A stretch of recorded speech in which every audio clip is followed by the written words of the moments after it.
It starts with an innovation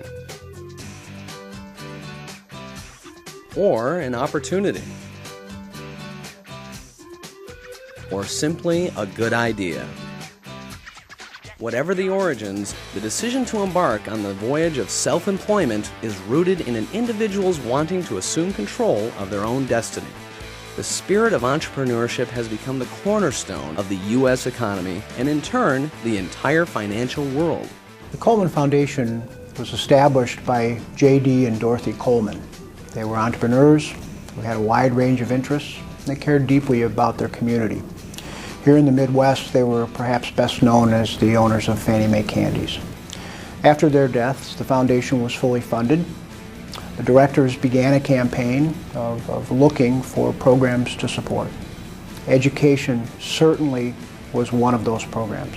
John Hughes is likely the largest single influence on entrepreneurship in the Coleman Foundation. He started and sold a successful accounting firm. The Colemans and Fannie Mae were his clients. He knew the history of the company and stepped in to run it after a series of sudden and unanticipated deaths among the upper managers. At the time when the foundation was fully endowed, the directors were looking for impact. And they began examining education programs at the collegiate level. And there were entrepreneurship programs out there.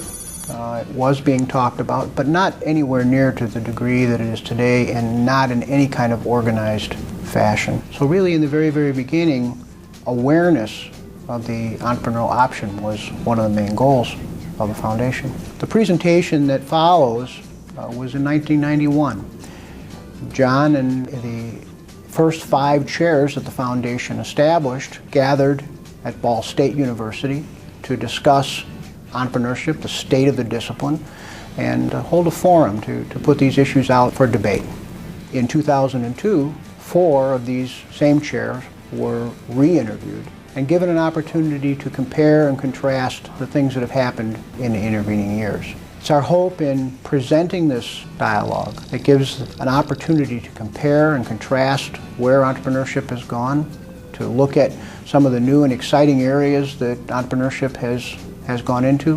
So it's come a long way in the last 10 years, and it's the foundation's desire to continue to help push the discipline, to help move it into the areas where it has the greatest possible impact on the widest number of individuals. This is a time to continue the fight on entrepreneurship, to continue the dramatic growth in entrepreneurship, but yet making the subtle changes that are necessary to reach out to even a wider range of young people in various communities, letting them know that the option of entrepreneurship is there, not just for the business major, but for beyond it.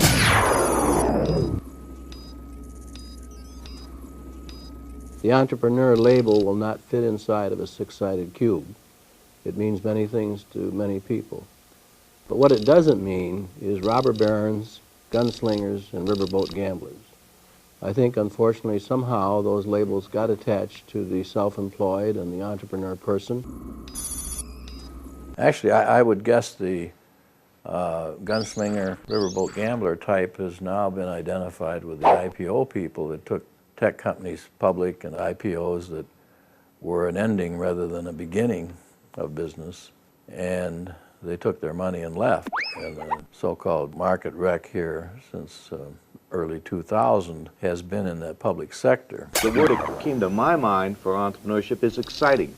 I think entrepreneurship is exciting whether you are making $1 million or in one sense losing $1 million. It's more fun to make $1 million than it is to lose $1 million. But in both cases, I think it's exciting. It's an experience that many people don't have the opportunity or don't elect to take the opportunity to attempt to do. Matter of fact, it may be even more exciting now. There are more students interested in entrepreneurship. I think more of them are looking at real growth opportunities than perhaps 12 years ago. 12 years ago, I almost had to break their arms to get them to think of something besides a bar or a restaurant or some retail shop. Today, they are looking at much larger potential ideas than they did before. The other thing, though, that comes to my mind when I think about entrepreneurship is exploiting opportunity, perceiving opportunity, sensing opportunity, and constructively exploiting the opportunity. What's happened in the last probably 7 or 8 years is there's just been almost an explosion of focus on opportunity and the recognition of opportunity. And today, of course, the journals are very receptive to publishing articles regarding opportunity recognition, and we're finally beginning to address various teaching techniques that enhance students' sensitivity to opportunity and students' ability to identify opportunity. They come in all sizes and shapes and ages and motivations and so forth. But to answer your initial question in terms of what comes to mind, I jotted down 3 things, one of which was independence, the opportunity to be your own boss and control your life and do the things that you want to do. Second one is very important, which is the achievement orientation. A concern with producing something, accomplishing something, seeing the results of your work and hard effort and being able to point to it with pride and say that I accomplished that. The third item coming to mind is self-confidence or leadership. Not all of us were born to follow. That is, some people would like to strike out on their own and not be inside a bureaucratic or Fortune 500 firm for all of their lives. Well, we've come to recognize that entrepreneurs are a complex set of individuals composed of many types of motivation and many types of exigencies that they need to fulfill. However, the major force still driving entrepreneurs is achievement and perseverance, independence, and becoming master of your own destiny. Entrepreneurs are people who have fun. They really have a good time. They're riveted on what they're doing. A lot of entrepreneurs have this subversive streak that makes them very interesting. You know, they just can't accept things as they are.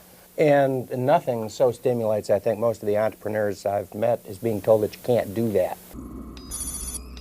There is not an entrepreneurial type. Nobody should think, I'm just not that way, I shouldn't do it, I don't have what it takes, and so on. Because people become entrepreneurs who have almost any kind of psychological profile that you could dream of. I mean, what is the point of trying to identify entrepreneurs before they've actually engaged in entrepreneurial behavior anyway? On the other hand, there is a kind of a bell that rings when you see people who are entrepreneurs, and there does tend to be a substantial amount that a lot of people who are entrepreneurial do have in common.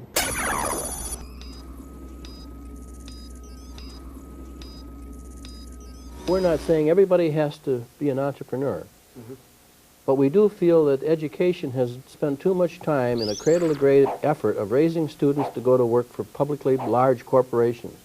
And you can see that those corporations are knocking the hell out of those cradle-to-grave philosophies, and they're laying off people in a time in their life when they really don't want to be laid off.